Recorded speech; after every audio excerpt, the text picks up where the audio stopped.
Zelenskyy criticizes the United Nations Security Council's inaction. Ukraine's president scolded the United Nations Security Council on Tuesday for its passivity in halting Russia's war on his country and demanded that Moscow be held accountable for atrocities it has committed in the nation.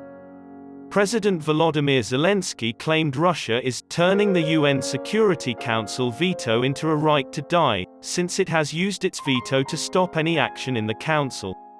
As a result, they're able to do as much damage as they want since they're not held accountable. For roughly 15 minutes, he delivered remarks in Ukrainian before the Council of 15 Nations. With his typical army green blouse and a Ukrainian flag slung over his right shoulder, he seemed to be a familiar sight. More than 300 citizens were allegedly slain by Russian forces when the town was under Russian possession. Days later, Russian troops departed from Bucha, a Kyiv suburb. Despite Moscow's denials, Ukrainian radicals have been placed at fault.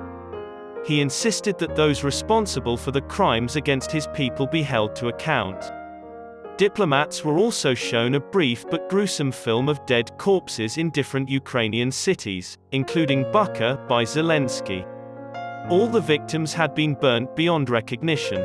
Some of them had their wrists bound behind their backs as well. Most of the trash is scattered over the roadway or piled up in heaps.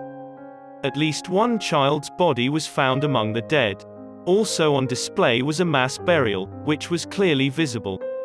In tears, Ukraine's UN representative saw the footage. According to Russia's United Nations representative, the Russian military's challenges in moving across Ukraine were a deliberate effort to avoid civilian fatalities. Numerous witnesses, he said, were ready to testify about the brutality of Ukrainian Nazis and radicals, whom he accused of genocide. Reiterating Moscow's denial, he called anybody who accepts the claims total dilettantes or our Western allies. While in Moldova and Romania this weekend, Linda Thomas-Greenfield spoke with Ukrainian refugees who had packed their life into bags and fled the only place they had ever known.